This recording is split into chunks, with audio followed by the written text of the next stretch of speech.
Olá, turma de imersão bíblica em escatologia. Estamos na aula de número 8, última aula do módulo de escatologia, que foi dividido em 2 módulos, então automaticamente equivalendo a 2 meses, tá ok?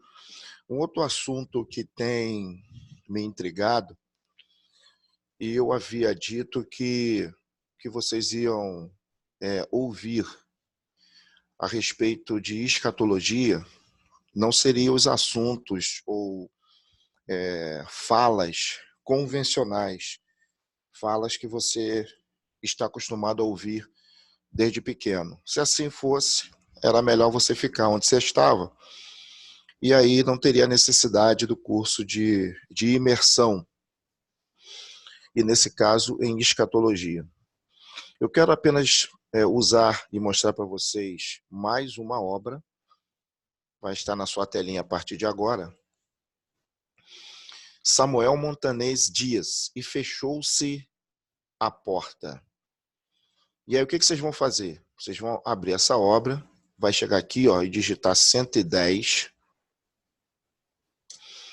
e aí você vai cair direto no capítulo de número 10. E aí vai aqui até a página 115, tá ok? 115. Um assunto tem me intrigado bastante. Avançando aqui,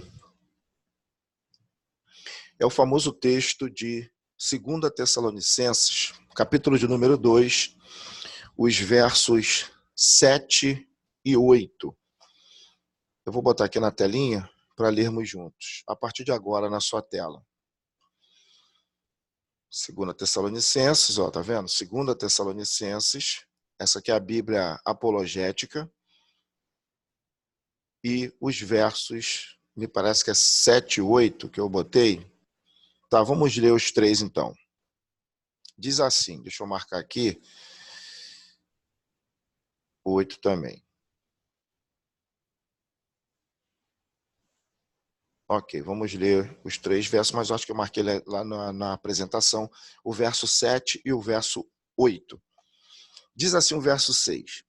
E agora vós sabeis o que o detém, para que a seu próprio tempo seja manifestado.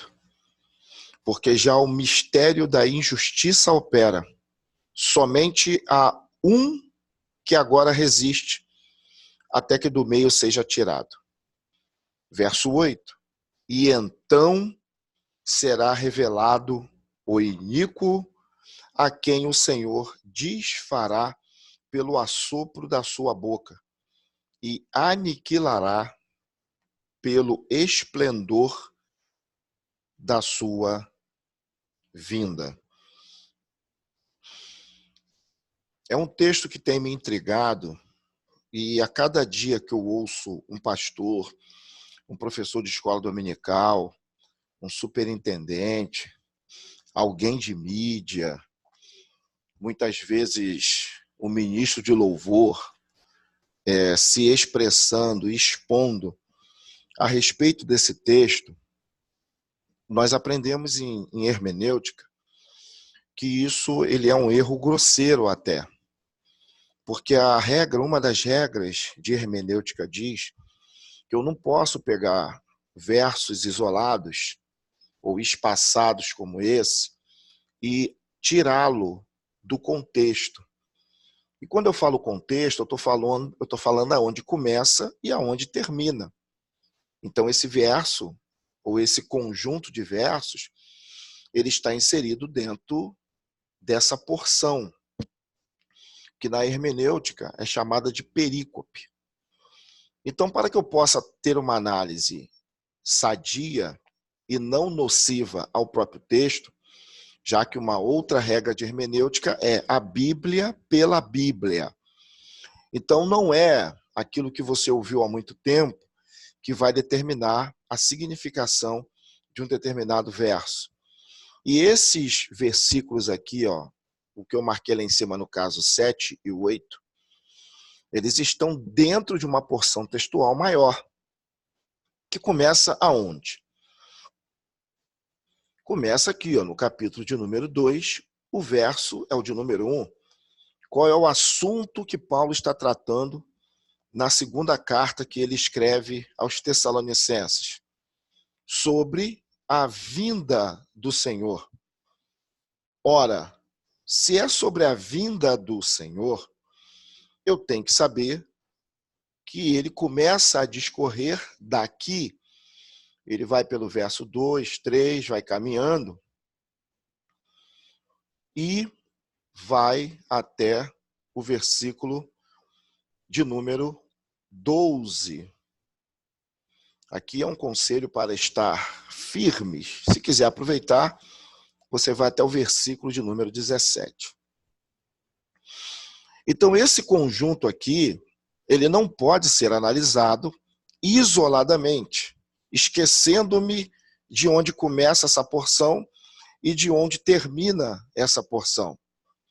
E, unanimemente, o que eu tenho visto por aí é que, quando se pergunta quem está detendo o quê, a pessoa quase que de uma forma mecânica diz, não, é a igreja que vai ser retirada e na igreja age o Espírito Santo. Então, os dois serão retirados da terra para que possa ser manifestado o iníquo.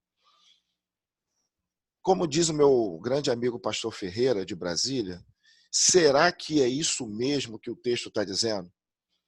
Será que eu colocando ele, considerando toda a perícope, ou seja, se eu começar a trabalhar do verso 1 do capítulo 2 de 2 Tessalonicenses e for até o 12, será que o próprio texto me dá esse amparo? Ele me dá essa mensagem? Ok. Então é isso que vocês vão perceber quando começarem a ler essa obra aqui, que vocês aumentam, como eu já disse, da página 110, o que detém a manifestação do homem do pecado. E aí vocês vão ler até a página 115. Eu espero que vocês peguem a Bíblia de vocês e acompanhem, e aí com certeza, ou quase com certeza absoluta que eu estou falando, vocês terão uma boa e uma grata surpresa. Então, por favor, leiam de forma muito sistemática, devagar. Eu tenho certeza que Deus, através do seu Santo Espírito, vai falar com vocês, ok? E a grande pergunta que fica é, o que o detém? Ou o que o detém? Essa é a grande pergunta de 2 Tessalonicenses, capítulo 2, versos de número 7 e 8. E uma outra coisa que eu aprendi dentro da disciplina lógica é o seguinte, imaginemos que nós temos 5 questões e não saibamos a resposta exatamente. Então, muitas pessoas ficam preocupadas em identificar qual é a certa e elas se esquecem que sempre em questões de múltipla escolha existem as questões, as opções que são absurdas. Logicamente que essas, automaticamente, elas têm que ser descartadas. Então, por exemplo, de 5 questões de múltipla escolha, normalmente 2 ou até 3, elas vão ser absurdas. Então, de cara, já entendendo a proposição, entendendo a pergunta que foi feita, eu já descarto 3. Então, é muito melhor escolher entre 2 opções do que entre 5. Então, é a mesma coisa na interpretação bíblica, vale a lógica. Eu posso não saber quem ou o que, mas pela leitura correta, usando os princípios hermenêuticos, eu posso saber o que não pode ser, segundo a própria revelação do texto. E o texto dá essa dica. Dá essa dica. Já vou lhe antecipando. O texto dá a dica de quem não pode ser. E aí começa-se a conjectura no que pode ser. Ok? Então, esse texto também me inquieta e eu espero que vocês possam, de fato, ficar olhando para o texto e falar a seguinte frase: eu nunca tinha percebido isso aqui. Ok.